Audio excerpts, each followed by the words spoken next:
Well, good afternoon and welcome. Welcome to today's event on building peace over water in the Lower Jordan Valley, a Sister Cities Coalition. I'm Roger Mark D'Souza, the Director of the Environmental Change and Security Program here at the Wilson Center. And most recently, probably about a couple weeks ago, we had Alice Hill, who's President Obama's Senior Advisor on Preparedness and Resilience here at the center. And she was conveying to us how important it is to look at the effects of climate change now and what it means for natural resource management and security. And we had a really good and interesting discussion around that. And I was saying to her, one of the things that we are particularly pleased with at the program is that we look at these connections not just in terms of threats and so the multiplier effects of these dynamics, but we also look for opportunities for collaboration around natural resources, such as key issues as water. And we've really been fortunate to benefit from a long-term collaboration with a number of partners who are present here today, but also with USAID and USAID's Office of Conflict Management and Mitigation, with whom we've enjoyed a fruitful and dynamic collaboration for just over 3 years now. And that has been really good and exciting for us and for this set of issues and for the community of practice working on these issues. And on that note, I'd like to introduce you to Melissa Brown, who's the director of that office, so that Melissa can frame some of these issues for us and welcome us today. So, Melissa?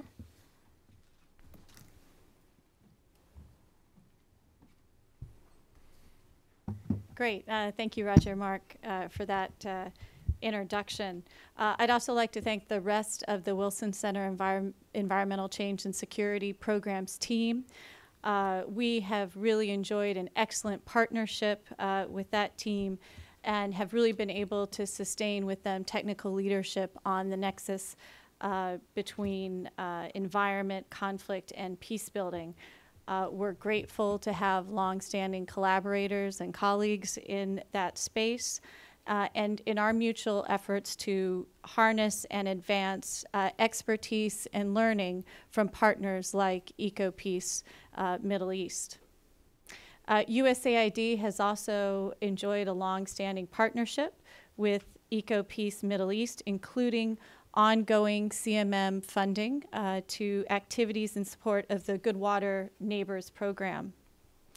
Our current support seeks to foster economic cooperation through green economy initiatives. These are initiatives between neighboring communities that share environmental resources to help ensure community-wide cooperation over the management and use of these resources. The Good Water Neighbors Project has brought together Palestinian, Israeli, and Jordanian youth, adults, and municipal representatives from 28 communities to cooperate over transboundary water resources and jointly advance sustainable development in the region. USAID also highlighted these programs and these partnerships in our Water and Conflict Toolkit, which we launched here several months ago at the Wilson Center. We are not the only ones who have drawn out the lessons from these programs.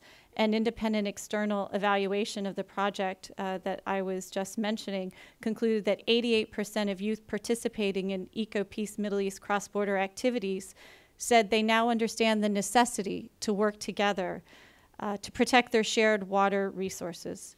The program has been recognized by many others, including Time and the Skoll Foundation.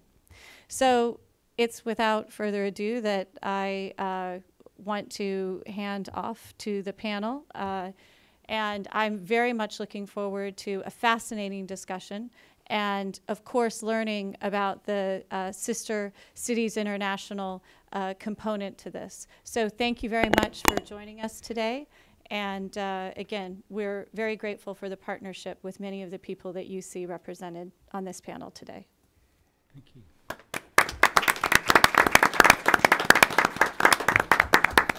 Thank you very much, Melissa. It's really critical and important for us to have the support and collaboration with partners like you and your colleagues at USAID. And I'm really glad to sort of hear your comments on green economy, transboundary collaboration, cooperation from a regional perspective, and what it means for sustainable development overall. These are really key, important themes that we will be looking at today. And in chatting recently again with Alice Hill, she said, you know, one of the things about what you do at the Wilson Center is that you bring together the most interesting minds and most thoughtful persons. And I think of that comment when I think of who's here today for the panel. In talking to Gideon about this session today, he said, you know, it's not every day that we have 3 mayors from the region together, not in the region and not in the United States. So this is really quite unusual and quite a privilege. So we really extend a special welcome and are quite pleased to have you here. I think as Melissa was alluding to, you heard a little bit about EcoPeace, Friends of the Earth, Middle East's Good Water Neighbors project, what has been bringing these partners together. And most notably in the Lower Jordan Valley, they have recently partnered with Sister Cities International and citizen diplomacy initiatives to create these sister city partnerships, which we'll be talking about today.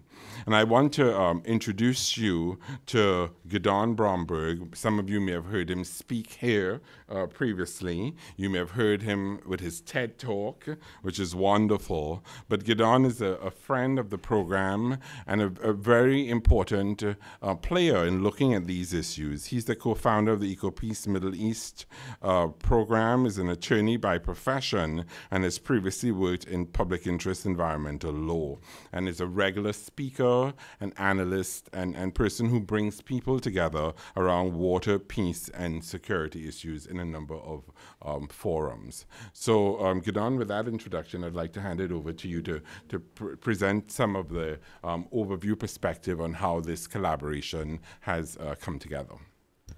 Thank you very, very much, Roger Mark, and we're very, very grateful to the Woodrow Wilson Center for the opportunity again to allow us to convene. And I think that's the great treasure, one of the many treasures of the Wilson Center, is this convening potential and role that you play.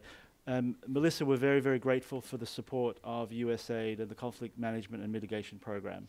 I don't know how many of you know, but the US government through USAID contributes $10 million every year to peace building from a people-to-people perspective between Israelis, Palestinians, and Jordanians. And I can tell you that there aren't many other governments around the world that are so committed every year. It's not a one-off program. It's a constant program that builds on the success of earlier programming. And very much EcoPeace, we've been known as EcoPeace Friends of the Earth Middle East for the last 15 years. We're going back to our original name, EcoPeace Middle East, and we'll be doing that over these coming months. And we truly have benefited from the support of USAID for the last 20 years. In fact, our very first grant to establish our organization came from USAID 20 years ago. And we hope that USAID is pleased with the results of their investments that have helped us do the very important work. And the organization is exceptional because it's the only organization that is Palestinian, Jordanian, and Israeli. A single board. Myself, Nader, and Munketh on the table run the organization together. And sadly, there is no parallel to it in any other field, environment or anything else. And therefore, the experience that we've had, focusing on water as the means of bringing people together. As Roger Mark just said, as Melissa said, from the evidence on the ground, not because someone is doing someone else a favor, because favors generally don't last, and certainly not in conflict, because they have a sense that they're advancing their own interest. And when we talk about water, we talk about self-interest, because anywhere in the world, and certainly in the Middle East, no one survives without water. So working together on water speaks to the self-interest of each side. It's effective when we advance mutual interest and there's mutual gain. And that's what we're all about. We're all about identifying the mutual gain of cooperation over our shared water resources. And we do it in two ways. We first of all do research, and we undertake, we'll bring an Israeli, Palestinian, Jordanian expert to understand what's happened to the Dead Sea. Why has the Jordan River, why did the Jordan River basically turn to a sewage canal? And then, more importantly, how do we get it right? How do we turn that situation around? And we come out with concrete recommendations for rehabilitation, to impact and change policies. But we also know that to change policies, it's not enough to write reports. And this has been the real strength of the Good Water Neighbours project, because it's built on cooperation starting in 2001, starting in 11 communities, 5 Palestinian, 5 Israeli, and 1 Jordanian, advancing to 28 communities by 2010, and today taking a whole watershed approach, so that it's not just pairs of communities anymore, but it is true watersheds, the whole watershed of the Jordan Valley, the whole watershed of cross-border streams, including from the West Bank through Israel and Gaza. We continue to have staff people on both the Gaza side of the border and on the Israeli side of the border. The program works at various levels in the community. We work with youth, we work with adult activists, and of course we work with the mayors, and we're so grateful to have some of the mayors here at the table. Here you see Yossi Vardi. You can see him on the podium, on the table here as well. Hasn't changed in 10 years, looking as young as ever. With the youth, we work through education. So we create youth water trustees, young people coming to learn about their water reality and their neighbours' water reality. And they see large differences when you turn on the tap in any community in Israel. Water will always flow. That's not the case in Palestine. And it's not always the case in Jordan either. And there's reasons for it. So it's important for youth to understand those reasons. And a lot of those reasons are conflict related. And we speak about that, learning about your water reality, your neighbour's water reality, and then most importantly, the interdependence of that water reality. Because interdependence speaks to self-interest and mutual gain. Lots of cross-border activities, but beyond the education, it's a lot of identifying of the problems. The sewage, which is a very rampant problem, sadly, in so many of our communities, that doesn't stop at a border, that flows, no fence, no political boundary stops pollution flowing from one side to the other. So we identify concrete problems that need solving. Increased water supply. The fact that one community doesn't have water when they open the tap, that's a concern also, that should be a concern for the neighbouring community. Because a thirsty neighbour will never be a good neighbour. So it speaks to self-interest. It's not an issue of kindness. It's in your own interest to make sure that your neighbour also. And that helps change mindsets. Instead of seeing the other side as your enemy, you're seeing the other side as someone that has a relationship through nature. The pollution that comes from the other side impacts you. So there's strong reasons as to why you should get to know the other side and be involved in solving each other's transboundary issues. Through identifying concrete problems, we seek to engage the community. So, like all elected officials, they often will move forward only if there's a constituency within their own community that is supporting that effort, that is perhaps pushing that effort a little bit. So we try to do that by educating community members. We've developed neighbours path trails.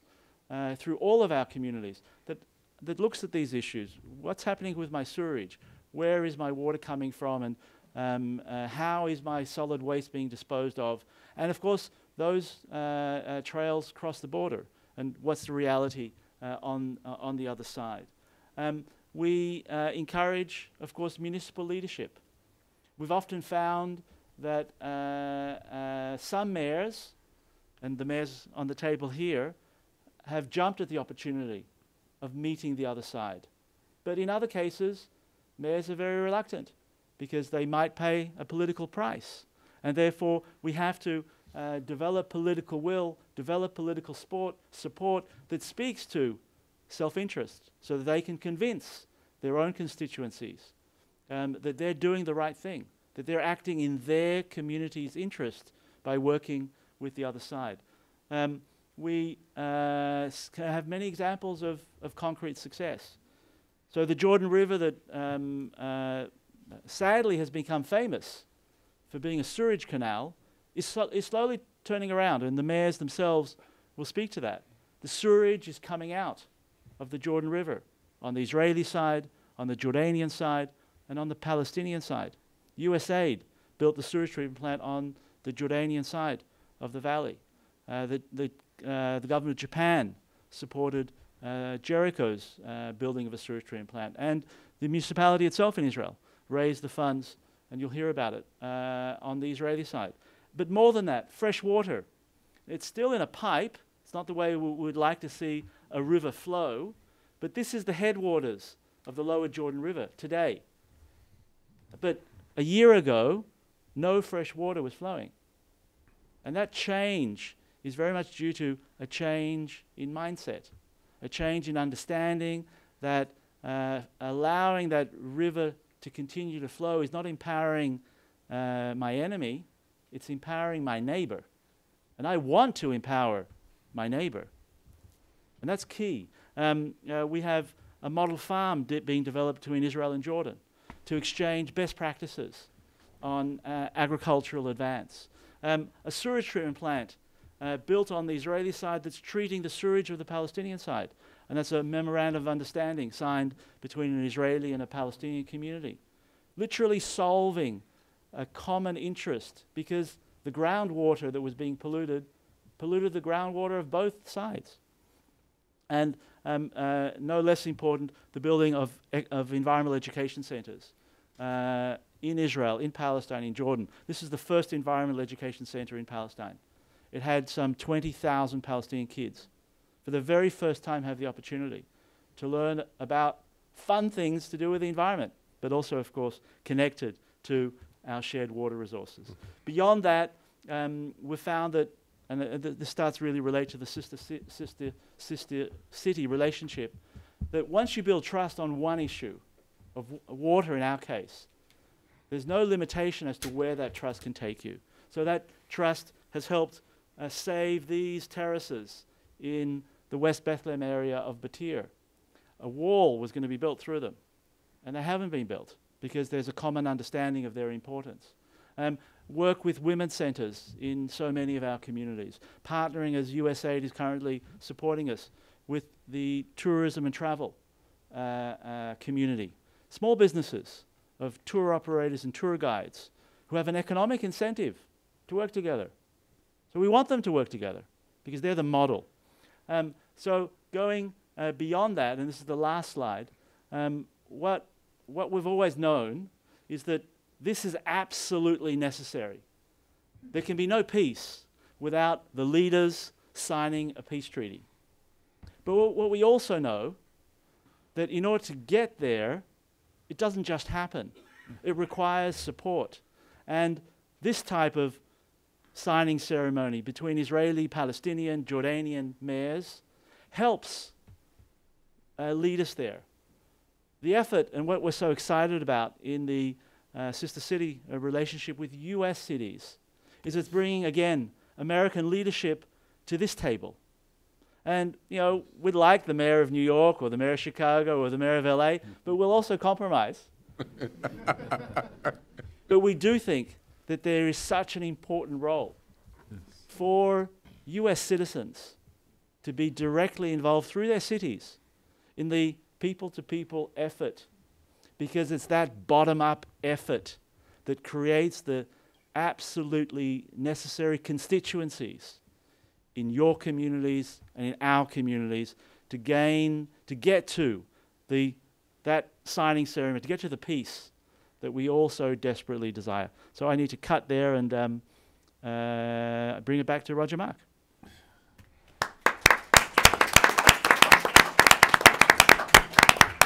Thank you, Gideon. I think that was particularly useful and fascinating in terms of sharing with us just the establishment of this collaboration, what it meant for the operationalization of it, how you roll it up, and then the scaling up and expansion of it. I think you said a number of things that really resonated. You talk about water reality, conflict and interdependence. A thirsty neighbor will not be a good neighbor. The other side has a relationship through nature. The trails cross borders. What's the reality on the other side? The mayors jump to their opportunities, but others are reluctant to do so because of the political costs. And we need to think about how we express this in terms of self-interest. Once you build trust on one issue, there's no limitation on where that trust can take you. And of course, we'd love the mayors from New York City, Chicago, and LA, but we'll also compromise to get to that peace that we're ultimately looking for. So very useful, very helpful. Thank you very much. We're very excited to build on this framework that Gideon has outlined for us to hear from the mayors. And we're going to hear from our first mayor, Mayor Ali El Deli, who has been serving as the mayor of the Munaz bin Jabal municipality since 2013. And this is a cluster of towns and villages at the heart of the Lower Jordan Valley. He's in his second term as mayor of the municipality. So, Mayor Deli? You want to sit here? Huh? You want to sit here? You can if you want. You can sit there or you can come to the podium, wherever you're more comfortable.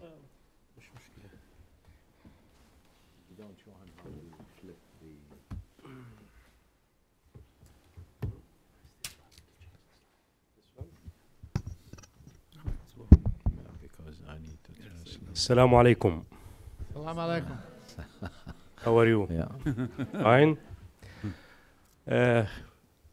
But I want to speak in Arabic. Excuse me. And Mr. Munkadh, he will I'll do translate. translation. بداية يعني أنا أول مرة بزور الولايات المتحدة.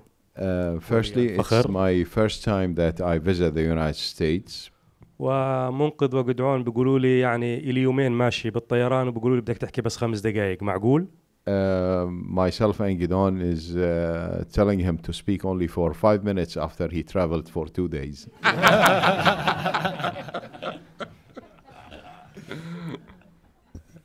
شكرا على الحضور وشكرا للإخوان في سيستر سيتي. We thank you very much for coming, and we thank the people from sister cities for inviting us. والمنظمين للقاء الحالي. And the organizers of the event. وإخواننا الداعمين USAID. And the USAID who always in support.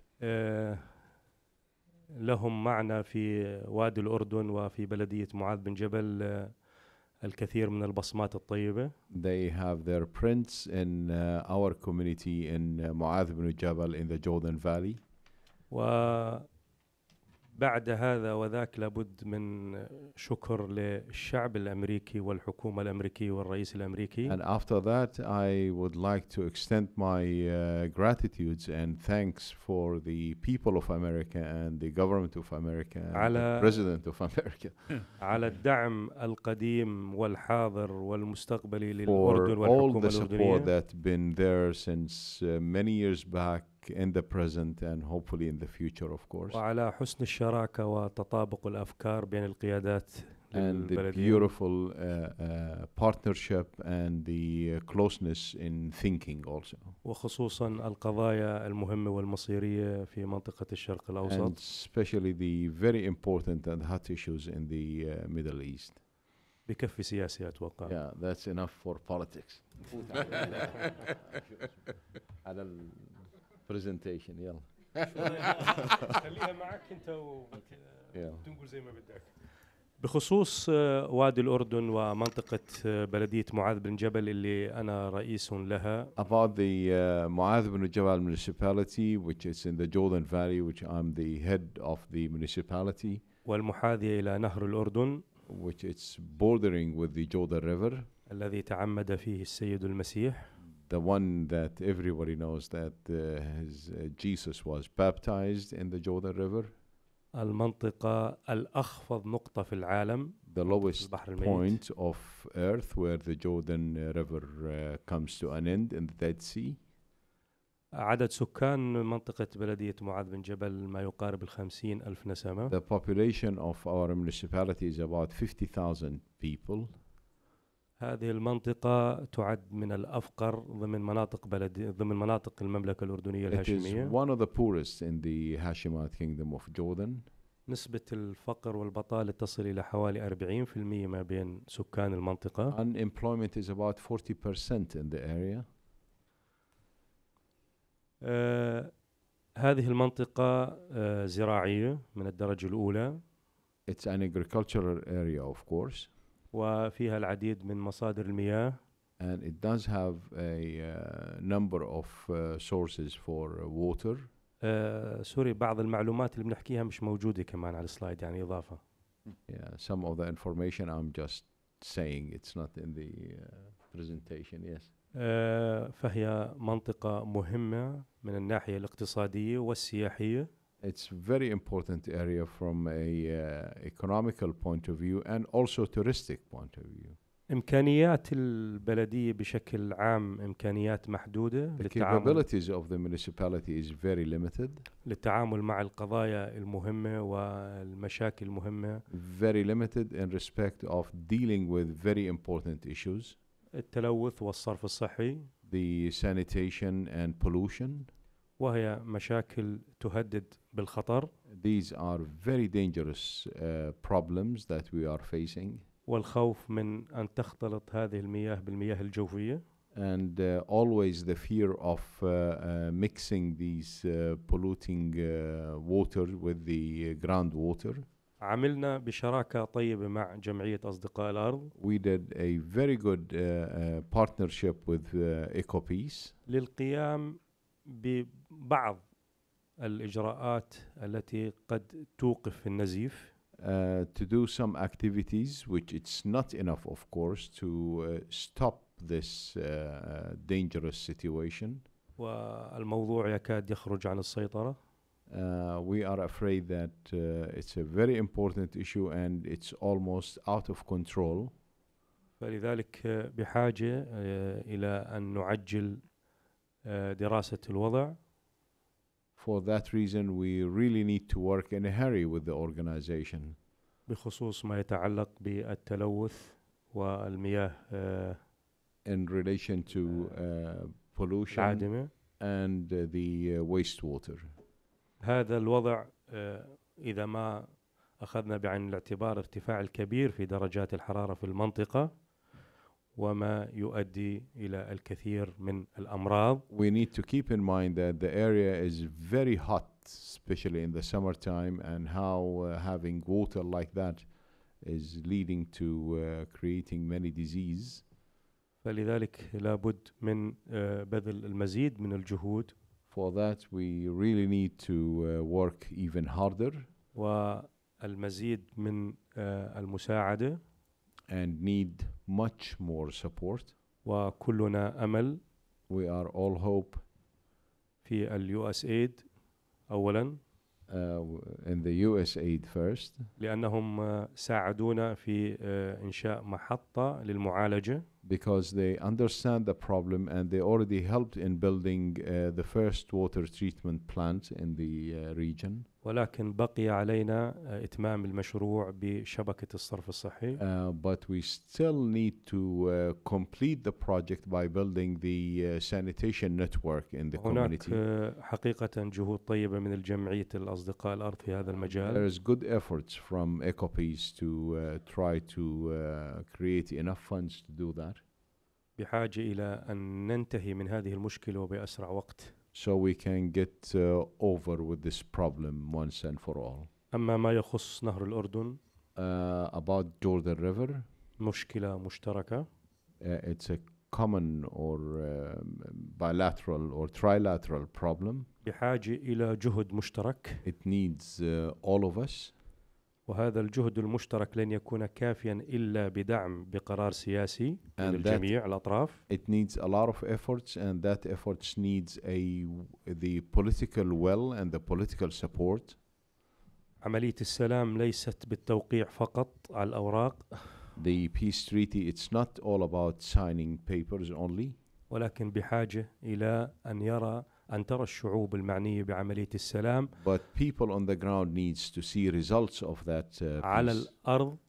on the ground, نتائج السلام التي وقعت اتفاقيتها على الورق. and the results of these treaties that have been signed on papers. وبتصوري كل هذه الأمور مرتبطة بحل القضية الفلسطينية.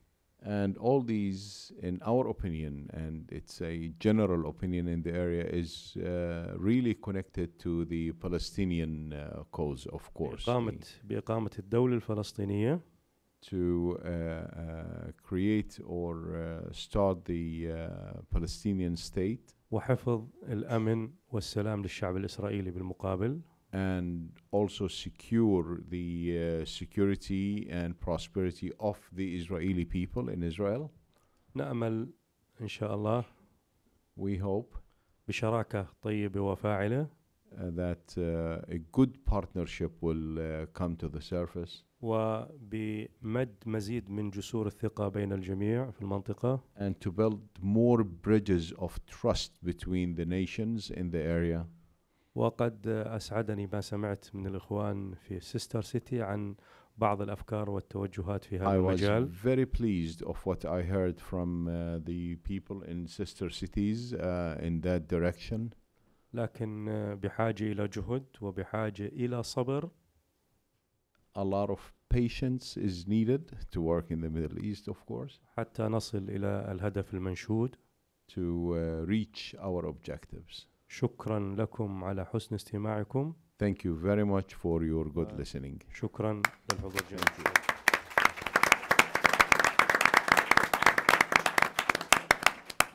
Thank you very much, Mayor El Deli. It's good to have you here in the United States. Let's go on to our second mayor. Mayor Yossi Vardi has been the head of the Israeli Jordan Valley Regional Council since 2002, and I'll hand it over to you now for your comments. You need my translation, Yossi? Excuse me? You need my translation or Gidon? Gidon. Okay. My friend talk in Arab, so I will talk in Hebrew. Because my poor English, it will be better for you, not for me. First, thank you very much for this very interesting meeting. I want to put some points before we see some pictures. Gidon, please. נהר הירדן עבורנו הוא מפגש של אינטרסים. We see the Jordan River as an intersection of interests. ולכן נוצר שיתוף פעולה ישראלי ירדני פלסטיני. And therefore the need for cooperation, Israeli, Jordanian and Palestinian. שיתוף פעולה שמשרת את שלושת העמים שיושבים לאורך הירדן. Cooperation that must advance the needs of the three peoples that live along the river. נהר הירדן שמחבר את Sea of Galilee, את הכנרת לים המלח. The Jordan River that connects the Sea of Galilee to the Dead Sea. הינו עורק חיים משותף. Is a life vein common to all three. אנחנו הירדנים, פלסטינאים והישראלים שיושבים לאורך הירדן We, the Israelis, Palestinians, and Jordanians that live along the river, מאמינים בשיתוף הפעולה המקומי בינינו, believe in the cooperation at the local level amongst us שיקרין על הממשלות שלנו, that must reflect light on our national governments. בימים אלו אנו מבצעים עבודות לשיקום הירדן, And from my council, in these very days, we are undertaking infrastructure activities along the river במטרה להחזיר לירדן את הטבע, החי והצומח לרווחת כל התושבים שלאורכו. in order to bring back the nature of the river for the benefit of all three peoples along its path. אנחנו מאמינים ששינוי המציאות של הירדן We believe that the change of the reality along the river יכול להוות נקודת מוצא לשיתוף פעולה רחב יותר. is a concrete means of developing cooperation beyond the river. בשיחה שקיימנו כאן לפני מפגש זה In a meeting that we held together עם סטיב ואדם מהארגון של ערים תאומות, together with Sister Cities and CDI, דיברנו על כך שנהר הירדן we spoke about the River Jordan, מחפש, רוצה וזקוק לערים תאומות. is wanting and is in need for sister city relationships. אני כראש מועצה אזורית עמק הירדן, I, as the mayor of the Jordan River Valley Council, החלטתי לקחת את הנושא של שיקום הירדן כפרויקט ראשון במעלה, took upon myself to take the rehabilitation of the river as a priority for my council בשטח שבו עליו אני אחראי, in the area that I'm responsible for, 13 הקילומטר הראשונים, the first 13 kilometers of the river, מיציאת הירדן מהכנרת, from its exit from the Sea of Galilee עד מקום מפגש הנהרות הירמוך והירדן. to the confluence of the Jordan and Yarmouk rivers. בואו נראה כמה תמונות. So some of the photos of what Some we're doing. details about our project, you can see. We hope to...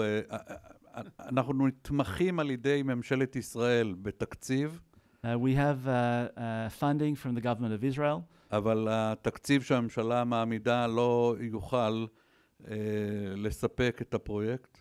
but it's insufficient funds to reach all of the objectives that we want to gain. ולכן אנחנו מחפשים שותפים נוספים שרואים בחשיבות את שיקום הירדן.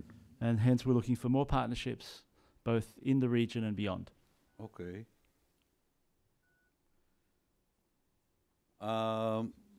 In the first picture you can see a new, Gidon, help me please. Sewage quickly. treatment plant. Yes. Okay. He work so we can take out all the garbage from the river and to bring a good water from the Sea of Galilee to the river. This is the plan. Okay. You can see that we work many activities along this part of the Jordan. We change all the area for the Jordan. Okay. No. So you can see some pictures. It's only the beginning of the works. It will take maybe 2 years, maybe 3. It depends the budget. So one of the photos that I'm really excited about is these ones, because these are young willow trees. An American Navy officer by the name of Lynch, Admiral Lynch, was the first Westerner to go down the River Jordan from the Sea of Galilee to the Dead Sea, 1848 or something. He records the vegetation along the river, and he speaks of the willow trees along the banks of the river. Well, when we did our study just a decade ago, the willow tree is extinct. It disappeared because it couldn't survive in the dirty water. And with the willow trees being planted along the banks of the river, because the fresh water is flowing again, it speaks to what remarkable change that we can bring back to this river. כך שאתם יכולים לראות שאנחנו לא רק מדברים, אלא גם עושים. תודה רבה. And therefore you can see that we don't just talk, we're trying to change the reality on the ground. Thank you very much.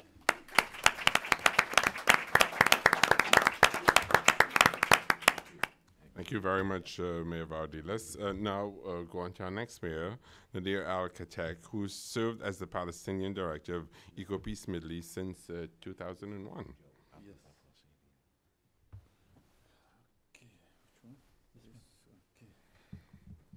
Okay, good afternoon, everybody. Well, thanks for the organizers, thanks for all of you, thanks for everybody who tries, to make change in the Middle East. Of course, a positive change. And just to add also, for USAID, because for the PA, USAID is the largest supporter, an average of $400 million goes to the PA every year. And also the sewage of Jericho, also USAID just awarded a contract for the house connections, and I know the contractor. And also we have other things. We've been working with USAID on another program, the MERC, the Middle East Regional Cooperation Program. We are providing an umbrella for the universities because the universities are not allowed to work. But to start also with the Palestinian mayor, I'm sure if he was here, I will be asked to translate for him. So it's better to give the whole presentation. And unfortunately, he was traveling with me yesterday, and at 5 o'clock in the morning at Amman airport, he had to go back because his passport has only 5 months left, and he has to renew his passport. And now he's flying, and it will be it is his first visit. He will never forget it, because this is the first time, to go through such experience, but he will be with us. And I'm delighted to give a briefing about his presentation. I'm sure if he was here, he will do it in a better way.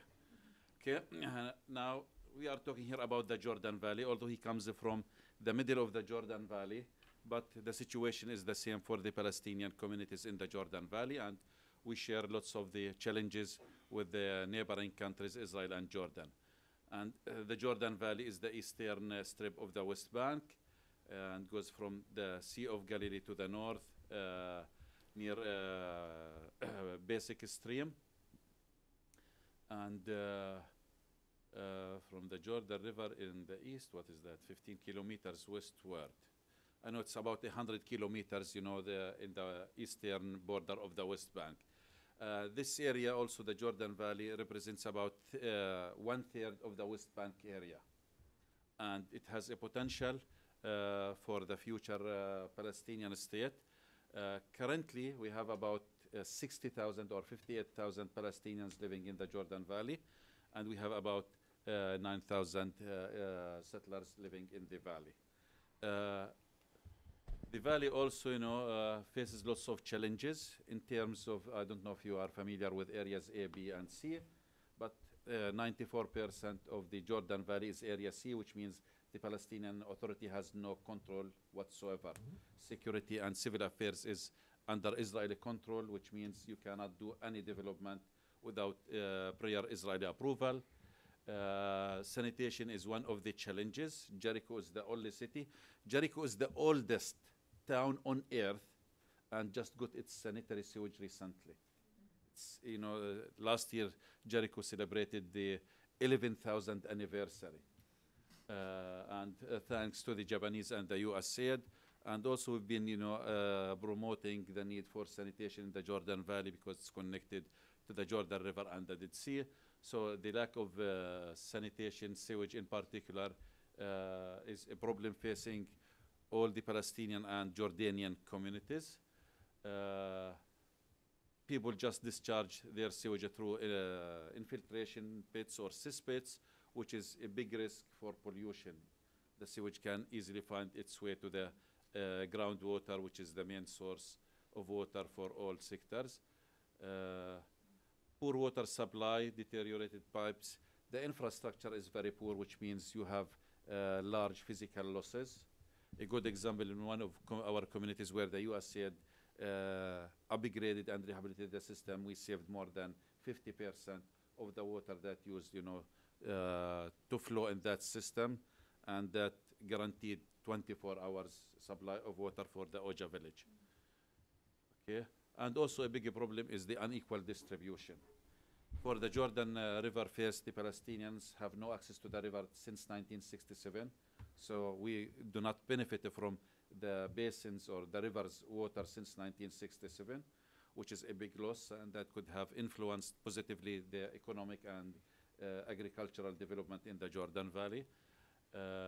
Also, when it comes to water, as I said before, we cannot do any project without Israeli approval. So water supply is a big challenge.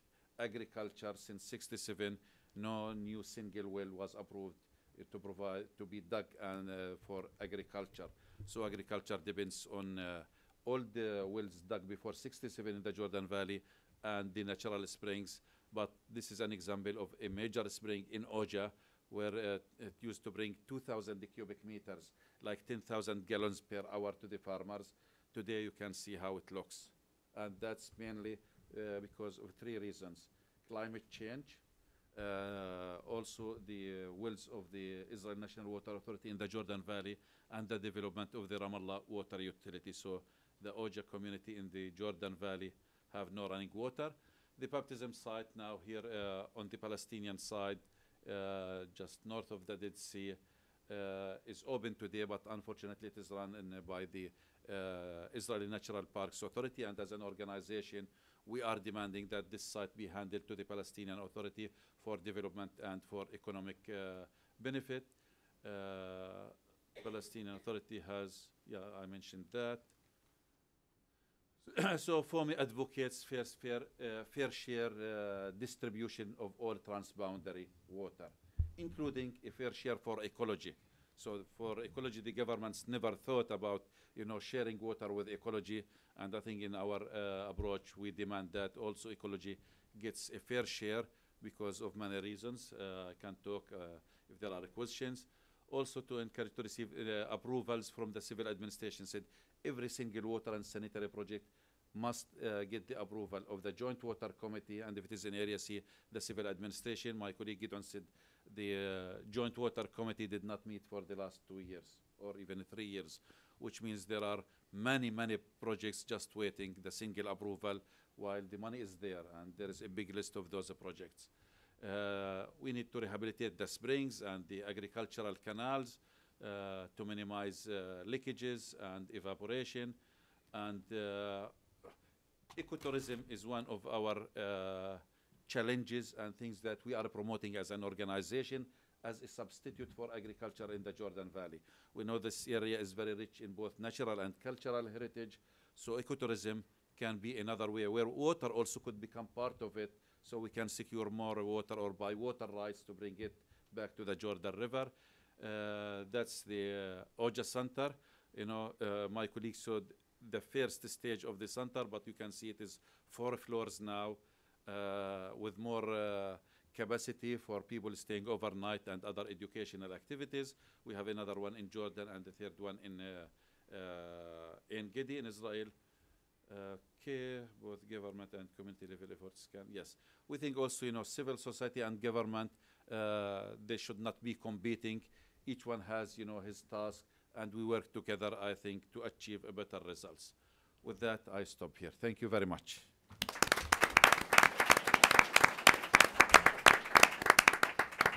Thank you very much, Nader. I think the mayor would be pleased with that presentation.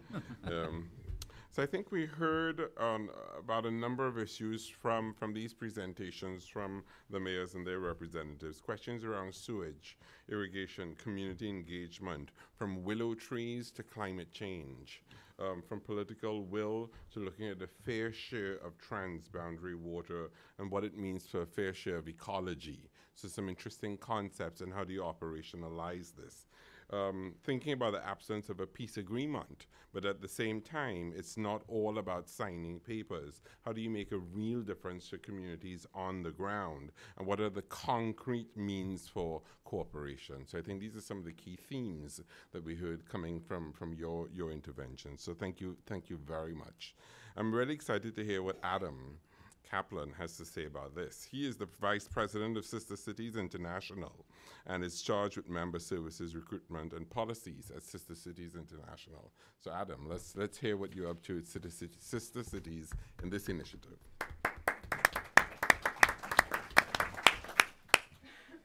Thank you, Roger Mark, and thanks to the Wilson Center for hosting us. We're really delighted to be here. I think this is our first event here, at least in years, and in my memory of being with Sister Cities. And thanks to Guidon and the esteemed mayors for coming. They traveled very, very far to get here.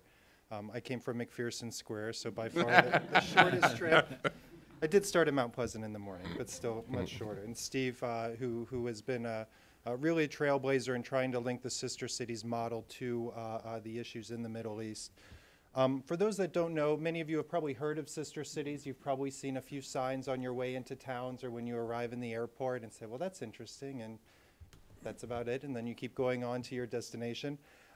We were actually founded in 1956 by President Dwight D. Eisenhower, and with the mission to promote peace through mutual respect, cooperation, and understanding, particularly through people-to-people exchanges. Most people, when they think of Eisenhower and some of his accomplishments, they think of things like the interstate highway system in the U.S. that helped connect U.S. cities, and we like to think of ourselves in a sense as a highway system connecting the U.S. to the world. After 1956, a lot of these initial partnerships were focused on post-World War II countries like Germany, France, Japan, and we still have many partnerships there. However, right now, our association represents 525 U.S. cities with over 2,000 partnerships in over 140 countries. So an extremely wide reach, including 48 in Israel, 6 in the Palestinian territories, and 4 in Jordan. As I mentioned, we're really about people-to-people exchanges. Initially, Sister Cities promoted exchanges in the fields of arts and culture. They felt that was the best medium to begin dialogue after World War II. But when you look at mature Sister City programs, they're doing exchanges in youth, education, with universities, municipal exchanges in areas like water, transportation, sanitation, city management. We see humanitarian and small development exchanges going on, as well as business and economic development. And really, when you look at sister city relationships, it's one of the few models that really does bring together a community. All sister city relationships are formalized by the mayor or highest elected or appointed official, signing off on a memorandum of understanding. And although we are called sister cities, there are sister counties and sister states, and even some U.S. cities twinned with just districts and Chinese cities. Those districts do have over 1 million people, but they're still twinned with districts. After the mayor establishes the Sister City program, however, really a lot of the work being done is throughout the community. Most Sister City programs are incorporated as 501c3s. Many of them are volunteer organizations. They draw on a lot of civic leaders, community leaders from all different areas. And really, when you look at a lot of Sister City programs, they will bring in institutions from throughout the community. It might be universities, it might be clinics or hospitals. They'll involve the municipal government. They involve private businesses and trade associations. So we really see this as a prime way to engage with people abroad through these people-to-people exchanges. And as Guidon mentioned, it really is important when you're doing these to have self-interest and to work for mutual benefit.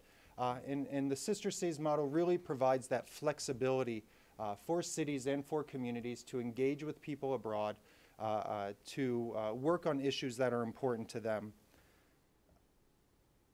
As I mentioned, these are also long-term. There's no expiration date on the Sister City program. Many of our partnerships are over 50 years old. Some of them are just a few weeks old, and some are in the works right now. We consider them to be non-political. We generally try to shy away from national issues. We're focused on quality of life, of improving relations between communities, and about learning from one another. And in terms of specifically in the area of water, we've seen a lot of success in some sister city programs. One that comes to mind that we were discussing before is Corvallis, Oregon, where Oregon State University is located. And they're actually sister cities with Gondar, Ethiopia. And you might ask yourself, well, how did that develop? And how do most sister cities develop? Any number of ways. Steve's relationship between Gainesville and Novorossiysk actually started in one of the most common ways, and that's Steve married a woman from Novorossiysk, and they decided that they needed to have stronger ties to the home country. And you would be surprised at how many relationships actually start this way and become very vibrant. A lot of times they'll twin because they have similar geographies or face similar challenges. We see that a lot with desert communities, port-to-port partnerships. Sometimes it's because there is a diaspora group. That's the case. In Corvallis, there's a gentleman from Gondar who went to Gondar State University and ended up working for the municipality, found some people, and they developed this partnership. And what we've seen there is things like Oregon State University working on watershed management with Gondar State University at the Angareb watershed, working on issues like reforestation, students traveling back and forth, exchanges of water experts. So this is the sort of thing that can build out slowly from a sister city program. You know, while we focus on, and here we're focusing on water issues, really from our perspective, our interest is any people-to-people engagement. And when Steve and I, we were in the region last year, and we were at the U.S. consulate in Jerusalem, and we were talking to the consul and a CAO, their cultural affairs officer, and at the end of the meeting, the CAO turned to us and said, oh, by the way, you know, I should probably thank you because I'm from Des Moines, Iowa, and my first experience abroad was in a sister city exchange to our French sister city. And it's a cliche, but we hear this so often about sister city exchanges being life-changing experiences. And obviously in exchanges like this, we do want to get people working on water issues involved and experts involved. But we also want to see it expand into areas like youth. So we want the Jordanian and Palestinian and Israeli youth to participate in these types of exchanges. So in 20, 25 years, there are those people sitting across from you at the desk when you're talking about policy and when you're talking about some of these upper level issues. So with that, you know, I'll turn it over to Steve, and I'm actually really lucky. When I first started out, my first sister city program was an exchange of 25 Iraqi high school students, and they went to our conference, and then we did a 2-week homestay in Gainesville, and Steve was kind enough to host us, and even back then I remember Steve turned to me and he said, we were talking about the partnership between Kfar Saba and Qalqilya, and he mentioned his dream of really bringing this sister cities model to try and help develop peace in the region. So we're delighted to be partnering with CDI and with EcoPeace. So at that, thank you.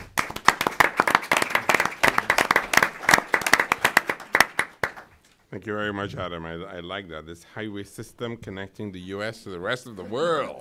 It's a good tagline. But sister cities, sister counties, sister states, sister districts. Sister rivers we have. Sister rivers. Yeah. A lot of connections. And I think what sort of came out from your comments is part of this is opportunistic. Part of it is also how do we make that very strategic and sort of base this on these natural relationships that are emerging and sort of where these connections emerge and how can we build out of that. So thank you very much. Steve, well, we know a little bit already about your personal people-to-people engagement, which is good to have that additional information. So Steve Kalishman is the founding director of Citizen Diplomacy Initiatives, and as we heard a little bit already, he currently serves as the president of Sister City Program for Gainesville, which administers 8 Sister City programs. So Steve? Thank you.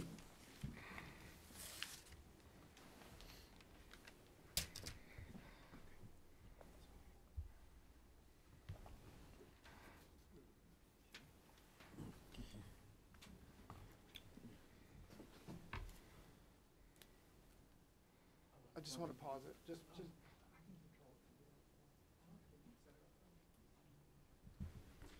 Okay, so you've heard about my intimate involvement in U.S.-Soviet relations. It's so exciting to be partnering with EcoPeace and Sister Cities International to try to leverage these, this terrific work that's been done into some type of solution for the overall Israeli-Palestinian conflict. And I just want to give you a little bit of history about the Soviet Union, because I think it's got a lesson for us here, even though the situations are different. So CDI originated in 1982 when we started the Gainesville Novorossiysk Sister City program. So let me just, I know a lot of people in the room weren't alive in 1982, so let me just go back to that time in our history and describe what it was like. You know, there was no internet.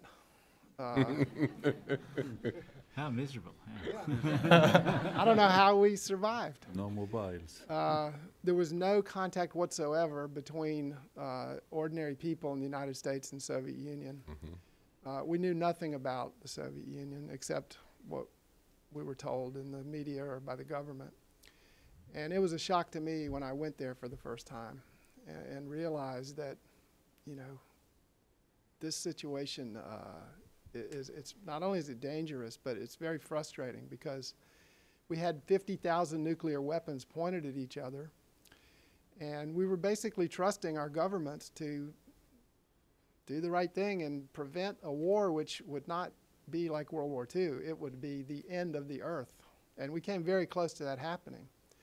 So there was no cultural exchange agreement, no ordinary contact among ordinary people, and people in the United States were scared and very frustrated that there was nothing that we could do. I mean, what can the average person do in a situation like that?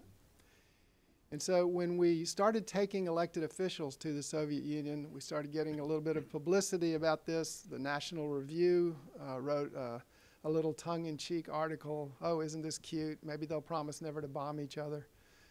But because of that, other cities around the country started contacting us, and we realized that there was this huge need throughout the country to have contacts with Soviet people and to try to develop relationships and figure out, you know, what we could do to end this very dangerous conflict. And so we started a magazine, Citizen Diplomat magazine, and we started helping other cities, promoting the idea of having U.S.-Soviet sister city programs. We had several conferences. The first one was in 1986 in Boulder, Colorado. And you know, at the time, President Reagan was calling the Soviet Union the evil empire. And I think everyone just said, well, okay, we don't know because we can't talk to anybody over there. So, but eventually what happened was we were able to connect 200 U.S. and Soviet cities into sister city relationships with, I don't know how many tens of thousands of people involved in cultural exchange when there was no cultural exchange agreement. I mean, the Bolshoi Ballet could not get a visa to come to the United States. So anyway, after our conference, after our first conference in Boulder, President Reagan gave a speech on television in which he said that we need to have more people-to-people contacts, more cultural exchange, more sister city programs. And so we were inspired by the fact that ordinary people can make a difference, and we did make a difference. And the thawing of relations, you know, led to the end of the Cold War. And you know, we did our part. I can't take credit for it, but we did what we could, and it showed me the power that individuals have to affect relations when there's been a failure of leadership. And so in 1997, we had people from Kfar Saba and Qalqilia, the mayor of Qalqilia and the deputy mayor of Kfar Saba came to Gainesville, and talk about full circle. You know why they came to Gainesville? They wanted help building a water treatment plant, 1997. So we said, well, let's have a sister city program. And the Israeli mayor said, oh, well, I don't think we could have a Palestinian sister city. And the Palestinian mayor said, well, I don't think it wouldn't work. No, I don't think that would happen. But they both said, but if Gainesville invites us, we can do it as a three-way program. So great. So the next year we took our mayor and went there with a resolution, and it was accepted. This was 1998. Then in the year 2000, there was a joint Palestinian-Israeli delegation that came to Gainesville together, and at the same time, Barack and Arafat were in Washington meeting with President Clinton, and we were all hoping for something great to happen, which didn't, as you know. And then we had the second Intifada, so for a few years nothing happened. But then they came again in 2006, wanting to revive the program, and then basically we wanted to see, you know, who's in favor of this before we start promoting it. So we had delegations from Kfar Saba and Qalqilya come to Gainesville, and then we came here to Washington, D.C. And we started running this idea by anyone who would listen. We went to the State Department, to the U.S. Institute of Peace, to Senator Kerry and the Senate Foreign Relations Committee, who said this is exactly the type of program that we need, and to Senator Franken, Senator Bill Nelson of Florida, Congressman Keith Ellison, who told us we could have 5 minutes, but when we got in there, started showing us all his slides from his trip to the West Bank. So, yeah, and everyone said, yes, this is exactly what's needed. So then we took a group of 16 people to Israel and the West Bank in 2011 to promote this idea and to see, you know, who's in favor of it over there. So talk about trusting relationships. Now, we arrived there with no idea of the agenda, but a program was arranged for us where we met with, the first day we met with the Prime Minister, Salam Fayyad, then the Deputy Minister of Civil Affairs, the Minister of Municipalities, 7 Palestinian mayors, 3 governors, and 3 university presidents, one of whom is the current Prime Minister, Mr. Hamdallah. So on film, with an Israeli film crew, they all said, yes, this is exactly what's needed. We went to Israel. We went to the mayor of Kfar Saba. We went to the deputy mayor of Tel Aviv, who got so excited that she stopped us and picked up the phone, and all this is on film, and this film we're making called When the People Lead. She picks up the phone and starts calling around and trying to make arrangements. We went to the mayor of Nablus, who was also the head of the PLO International Department and the head of the Association of Palestinian Local Authorities. He said, stop. He picks up the phone. He said, he calls an Israeli mayor, then talks to him in Hebrew, and then hangs up, and he says, that's not my friend. That's my brother. And he says, we need to go to the U.S. with mayors, Israeli and Palestinian mayors, and have a conference. He says to me, you set it up, and we'll come. So we spent, I mean, obviously we were kind of excited about the reception that we had gotten, the U.S., Israel, Palestine. You know, it turns out that the majority of people don't want conflict. They don't want fighting and wars. They just want to live together in peace with their neighbors. But guess what? These people have no voice, because you turn on the TV and they're not there talking. It's the extremists, the terrorists, the fanatics. That's all we hear about. And most people in the U.S. don't even want to go to Israel or the West Bank because they're too afraid. And our goal is to connect every Israeli, Palestinian, and Jordanian city with a U.S. city in a sister city relationship, where we're not going to take people there as tourists. They're going to go there as friends and guests and honored guests. I mean, and the hospitality is fantastic, believe me. And what this is going to do is something that we could never do. You can show people films, you can show them articles, you can tell them whatever you're going to tell them. Nothing's going to change until they go there and they meet people and they find out what's really going on. And so I believe that if we create these relationships by just having the mayors sign a memorandum of understanding, that's all we need the mayors to do, that's all we need the cities to do, because after that we're going to connect counterparts, individuals, organizations, institutions, and we're going to create collaborative projects that do provide benefits on the ground and give a voice to the moderate people who want this conflict to end. And I believe that based on our experience with the Soviet Union, even though it's a different situation, but the principle is the same. When you get people together and build trusting relationships, then everything becomes possible. Now, last year, President Obama made a speech in Israel and in the West Bank, and Secretary Kerry has said this many times. We must have a constituency for peace. But who's doing it? Do you see any constituencies being developed? No. This program, what EcoPeace has done for the last 20 years is unprecedented. Who else is bringing Israeli, Palestinian, and Jordanian mayors here?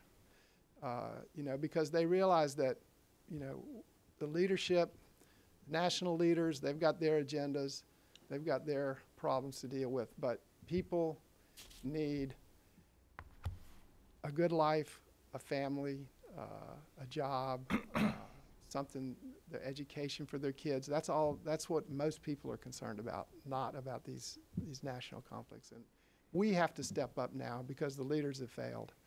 And this program is absolutely the best and only and strategic way to do this. And so let me see if I missed anything here. Yeah, we almost had, the Union of Local Authorities of Israel represents 650 Israeli cities.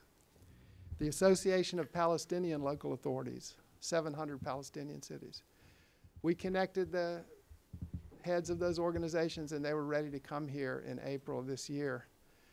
But, everything's complicated over there. But we know that, that they're in favor of it because they both told us. And so everyone's in favor of it. So what are we waiting for? This is a way for every person that is interested in helping to resolve this conflict to do something positive, not to criticize, condemn, blame, delegitimize, normalize, or any of these other words that get people upset. No, we're going to go there and do something positive that's going to affect the situation. You don't have to be against anything. Just go over there and find something that we can do together.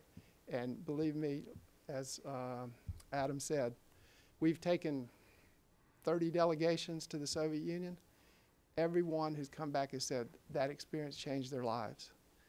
Sister city programs are magic, and getting people, ordinary people together with no political agenda, just as people and just sitting down, breaking bread and talking about what matters most to them, changes everything.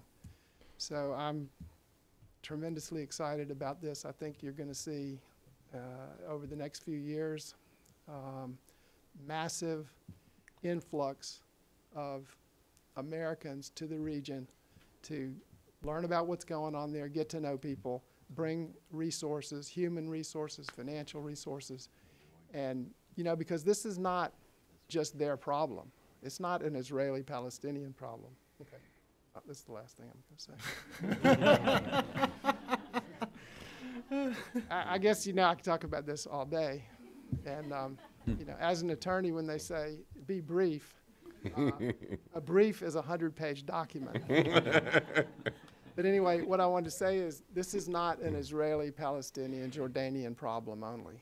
It's a U.S. problem. And that's not my opinion. General David Petraeus, who was the commander-in-chief in Afghanistan and then later was the head of the CIA, said that the Israeli-Palestinian conflict is the #1 national security threat to the United States. So it's not like we need to go over there and help them.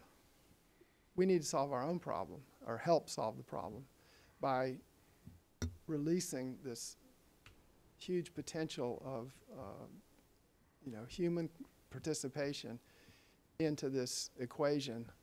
And personally, I'm going to be spending the rest of my life making sure it happens. So thank you very much for having me.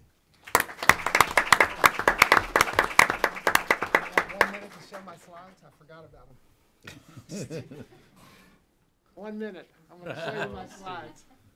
These are just some of the events that happened, some of the people that were involved. Let's see if this will work. Okay, that's Manal. She's one of our directors. She's born in the West Bank, lives in Florida. Maruf Sakharan on the right was the mayor of Qalqilia when we started the program. Now he's the deputy minister of civil affairs. There's Adam at Masada. Steve, slideshow's over. The mayor of Gainesville and Qalqilia. They didn't just give us an olive branch. They gave us the whole tree. That's our filmmaker, Amir Turkle. Fantastic documentary. That's the current prime minister who was then the head of the university in Nablus. The mayor of Gainesville receiving a gift from Kfar that's the mayor of Kfar with our art and music directors. Yehuda Ben Chamo, Yes, Yehuda Ben Hama. my friend. Yes. Friend of yours?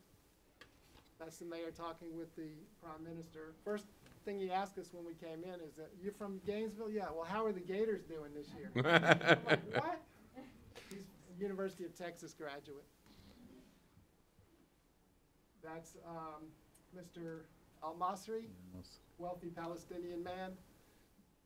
That's his foyer in his house.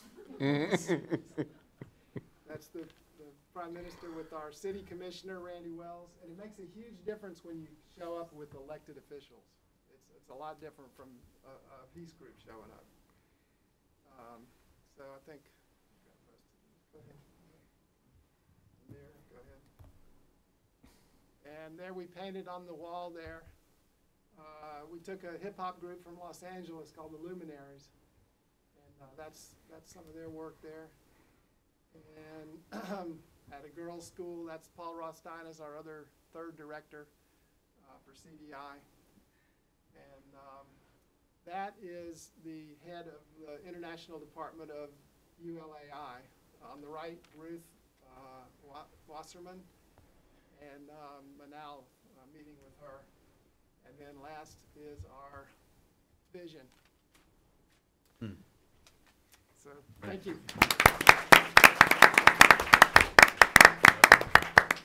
Thank you, Steve, for that really heartfelt reminder of that time when we had no internet.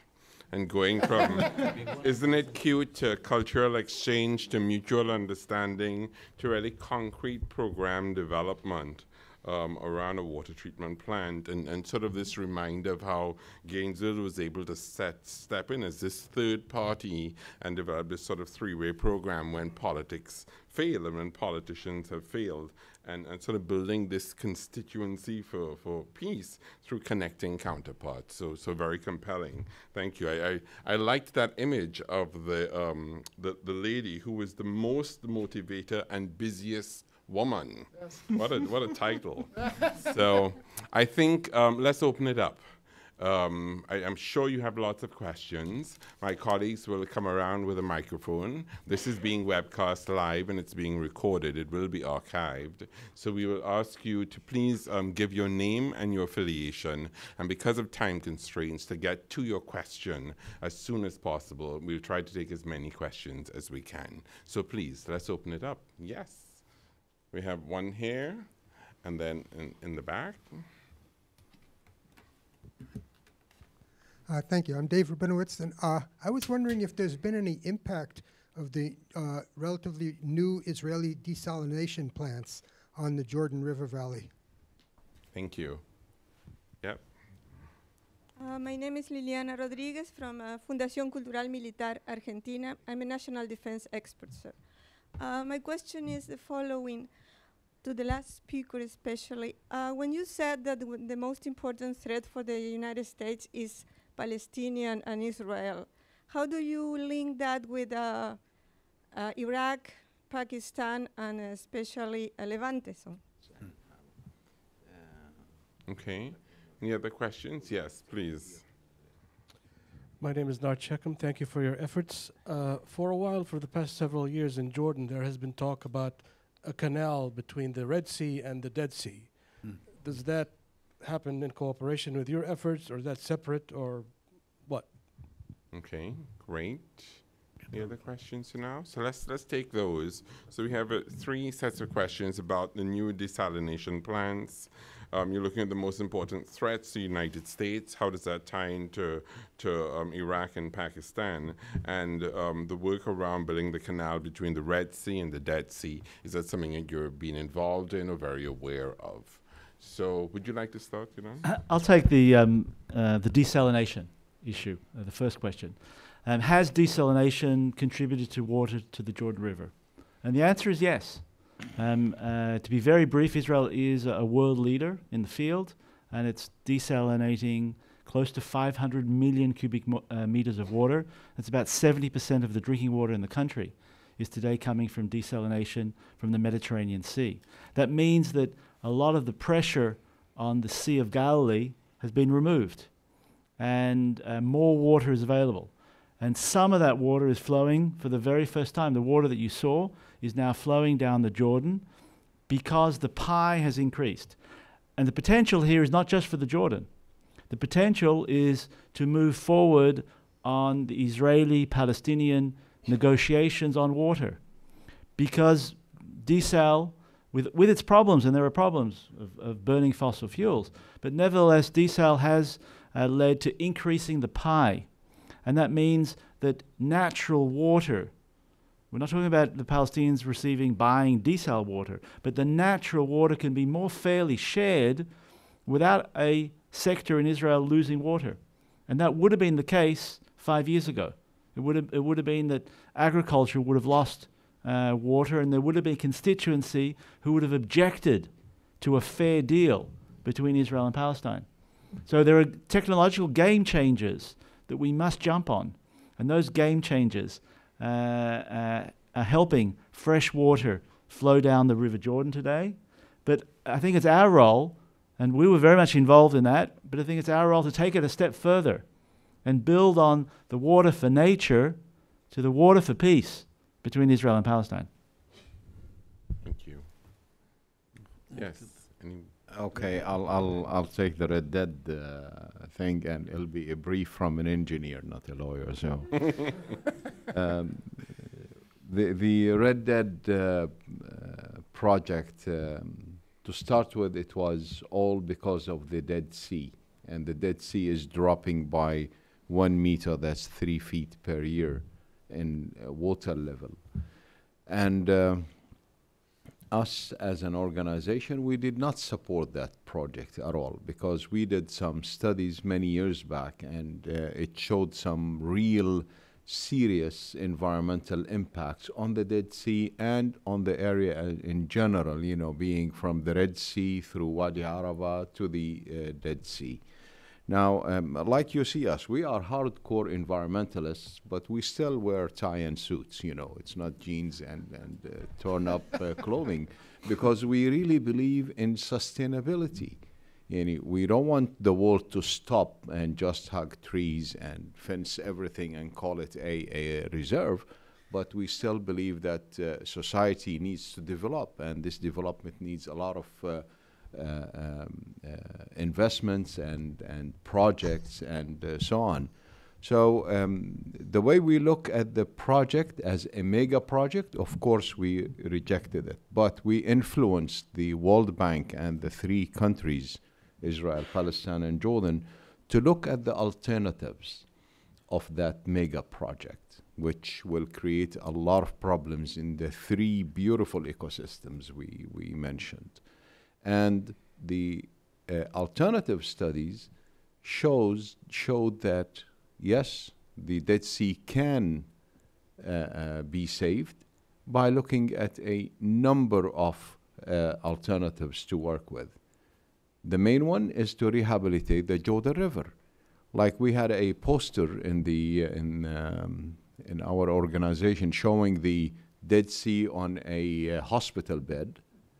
Okay, and the disease is coming from the Jordan River because it's been diverted, but somebody else is running and bringing the medicine from the south, which it's not where you need to fix your problem, it's the north, which is Jordan River. So I think the project is dead. It proved unfeasibility, but the 3 respective countries, along with the United States of America support and the World Bank, signed an agreement December last year which they called it the first phase of the project, which it's not at all, because it's nothing about the old project. But the idea is to desalinate in Aqaba, give the water to the area of Eilat, which it's part of the water, and in exchange of that water, Jordan will take water from the north, where it needs water most, the Sea of Galilee, and also the Palestinians have a share of about 30 million cubic meters of water to be agreed with the Israelis. That's what we call a good project, and we support it. So this is in brief about the Red Dead Canal. Thank you. Steve? Sure. So about the #1 threat to U.S. national security, that wasn't my idea. That was General Petraeus. But I believe that the reason he said that is because the Israeli-Palestinian conflict is a recruiting tool for extremist groups. But the main reason is that there probably won't be any peace between all of the Arab countries and Israel until there's a Palestinian state. That's why I believe he said that. Thank you. Yes. Any other questions? Yes, please. We have.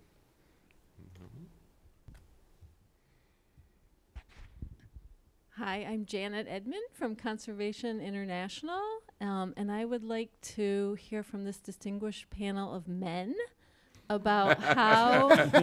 Emphasize that a little bit more, Janet. I'm going to ask the gender question. How are you working with women to build those constituencies of peace, which Steve said, and how do you do that in cultures where dialogue among the sexes happens, but it may not happen in public spaces? So I'm very interested to hear, especially the mayor, who spoke in Arabic.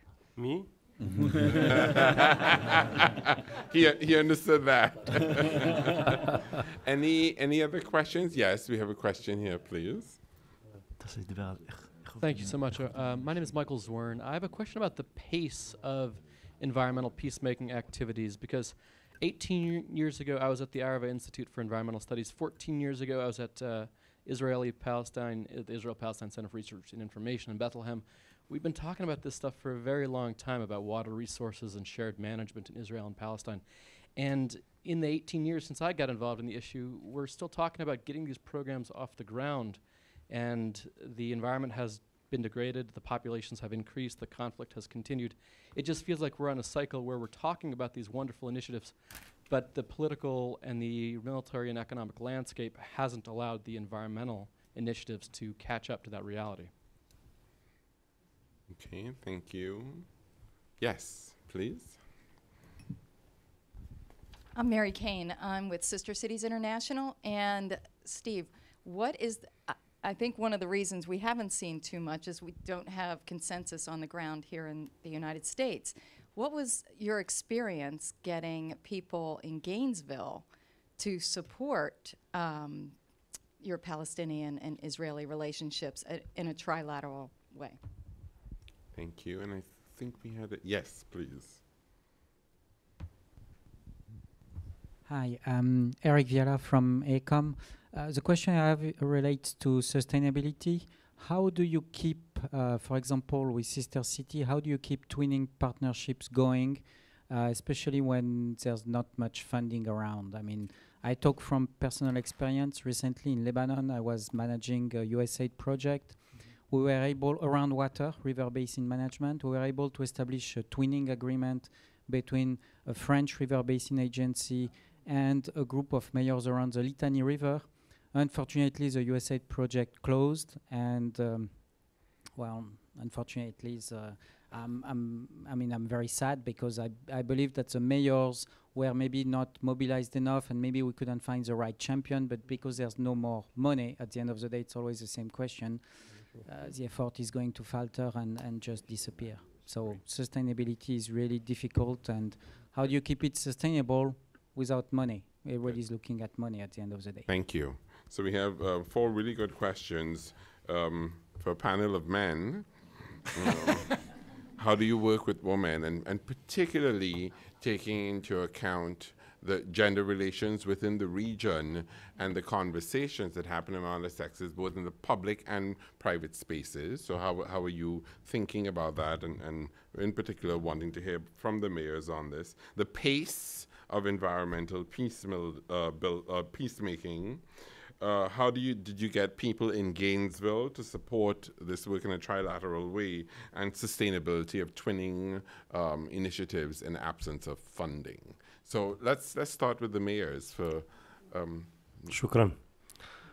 Thank you. في عنا بالدين الحنيف الإسلام بيقول استوصوا بالنساء خيرا.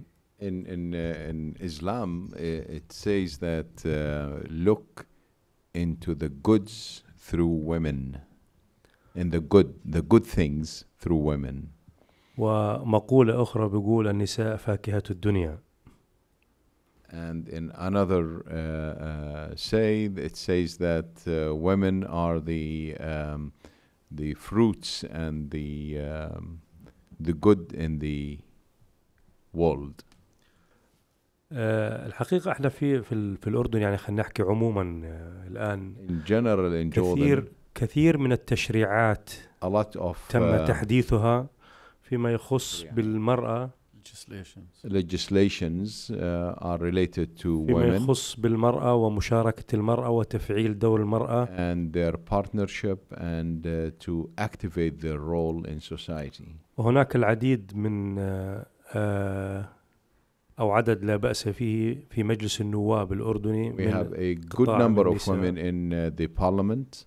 أيضا في مجلس الأعيان، في البلديات، and in the upper في الحكومة، house, in the municipalities, in the ministries as ministers. هناك مشاركة أو شراكة فاعلة جدا للنساء والقطاع النسائي في أمور العامة وأمور الخاصة فيما يجري في العمل العام. Active role for women in both the public and private sectors. في المجلس البلدي اللي عندي اللي أرأسه في عنا هو 10 أعضاء. In our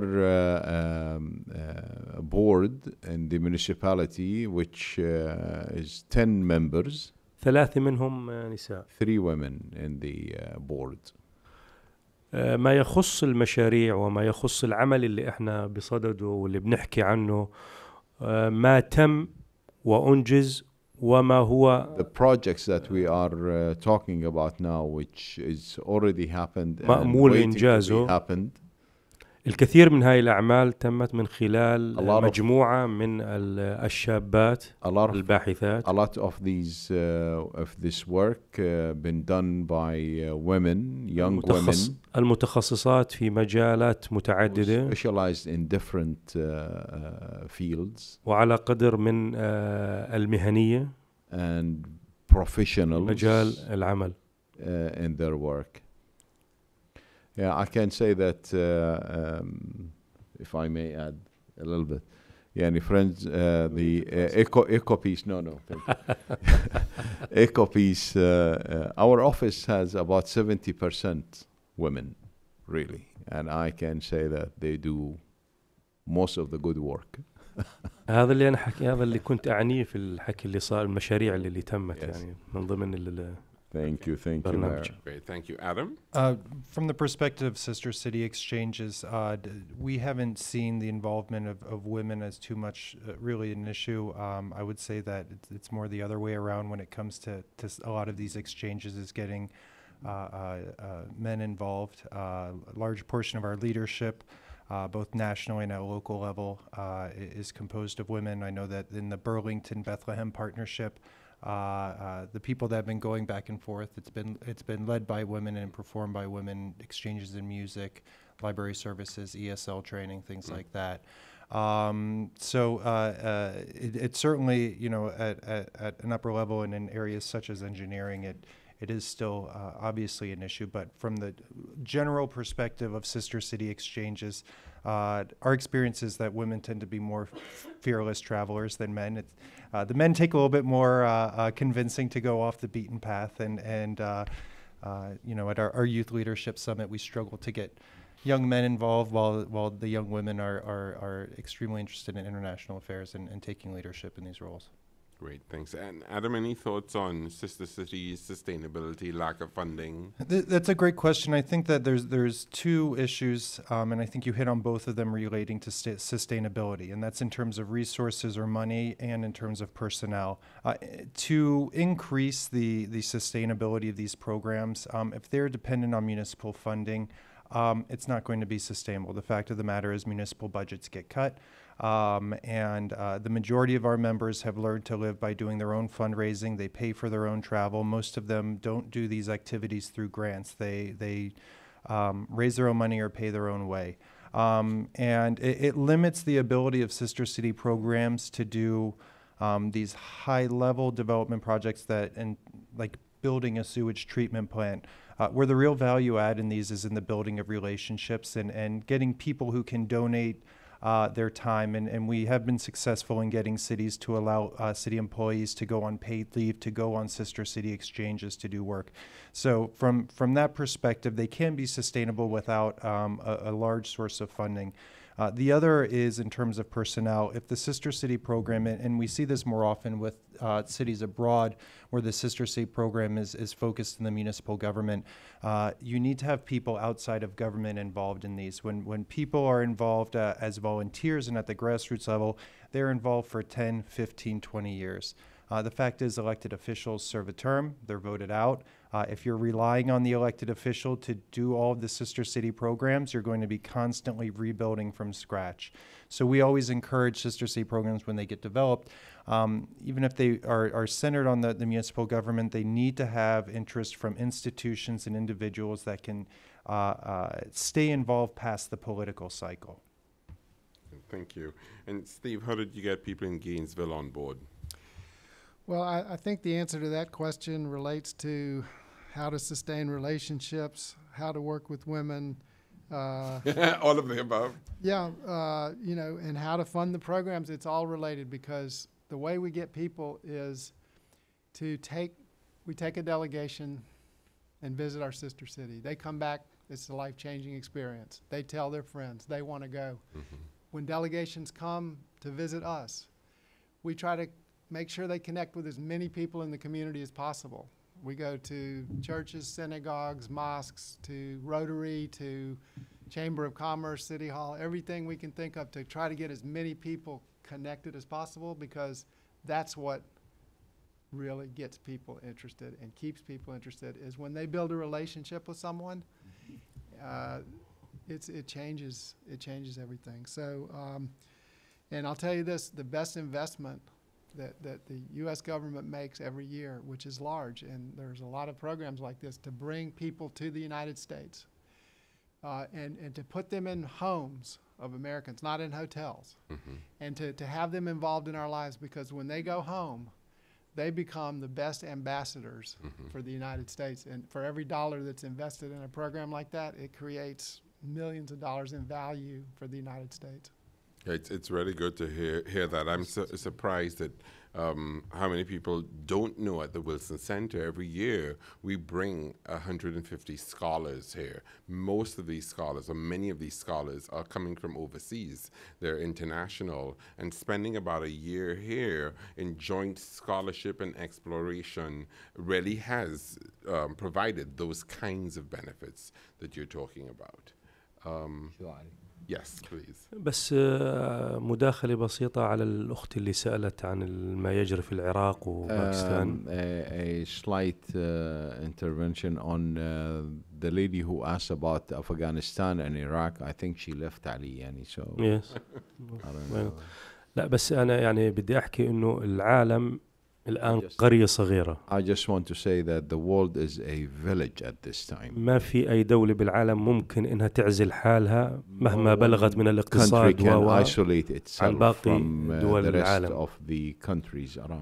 ما يحدث في العراق، في سوريا، في الشرق الأوسط، وما سماه البعض للأسف ربيع عربي وهو خريف عربي. Some people called it as a Arab Spring, which we think it's a winter spring really. وما winter, قيل Arab winter. وما قيل عنه انه الشرق من يعني من سنوات انه الشرق اوسط جديد. And what's been said about the new Middle East. أو الفوضى الخلاقة بالشرق الأوسط للأسف هي انعكاس disruption or هو انعكاس سلبي على كل دول العالم ولن يسلم منه أحد. on all the world, every country in the world.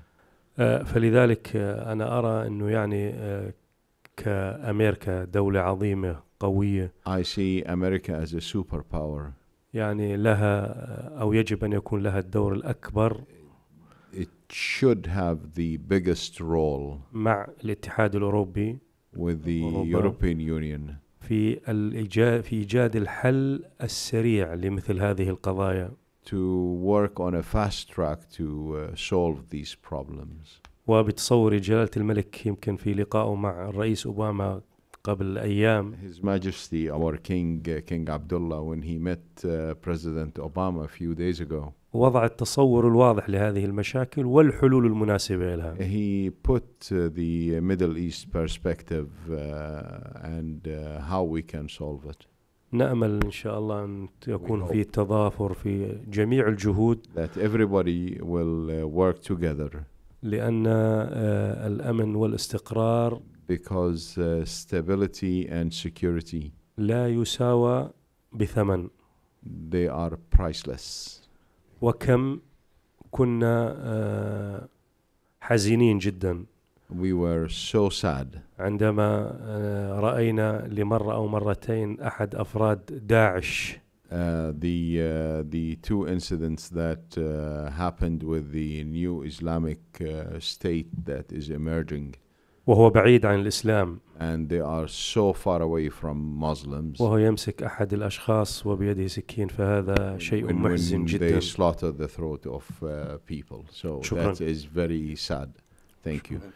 Thank you.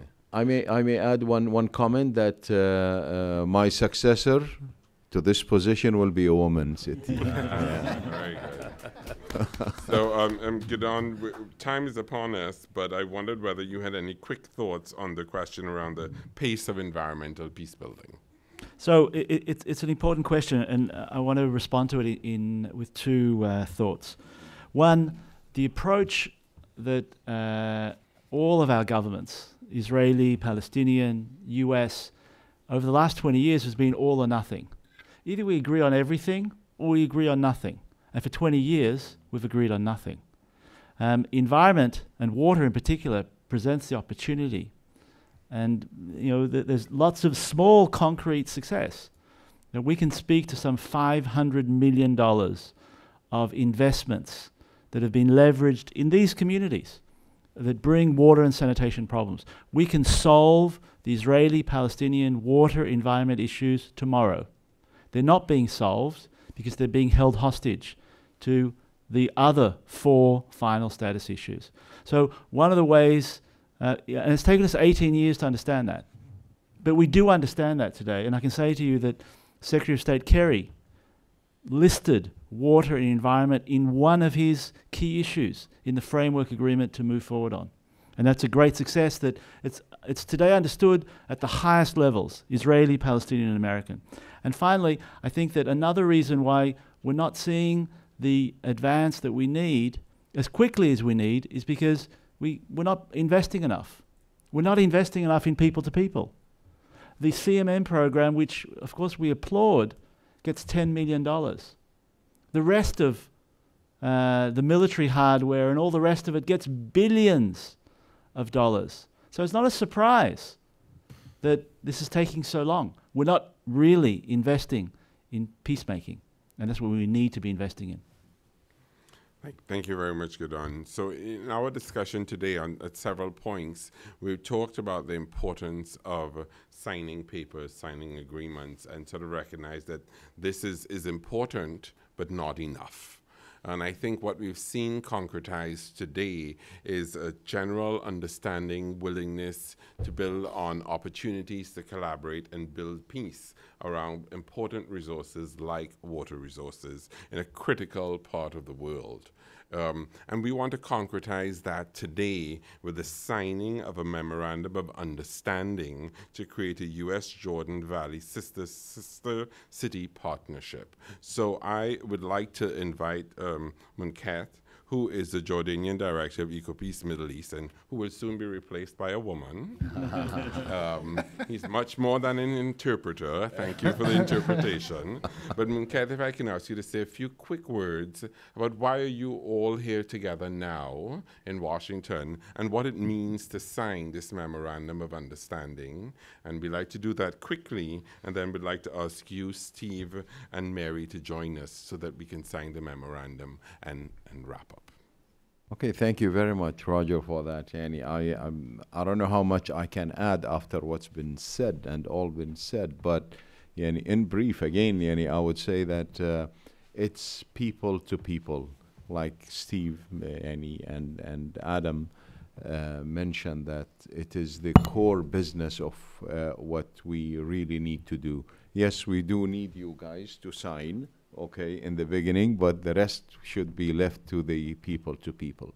In our experience in EcoPeace, Middle East, the last 20 years, we really noticed how the people-to-people program can change people, not only the people who's directly involved, but also the people around them. When they go home, they spread the news, what they saw, and the experience that they had on the other side. And trust me, that changes people. So signing is very, very important, yes, but what comes after signing and how to bring people together is the most important, I think. Great. Thank you. So on that note, Adam, I'll let you say a few words while, Mary, you make your way up here so that we can go ahead and sign the MOU, please.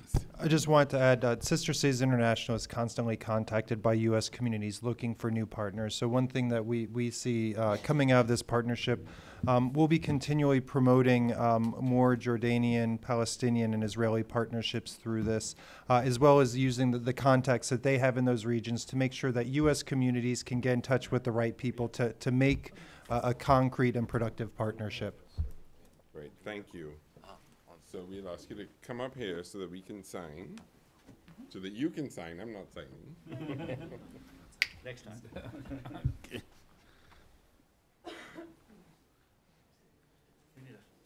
Yeah, we do have a woman up here.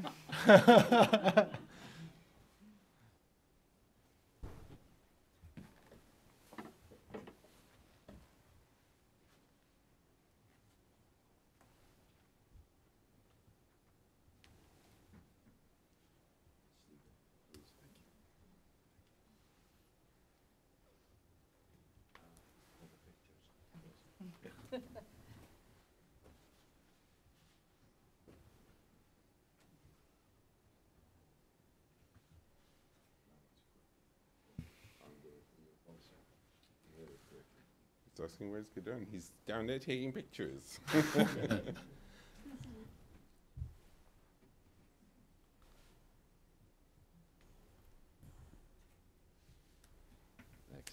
Well, I would say please join me.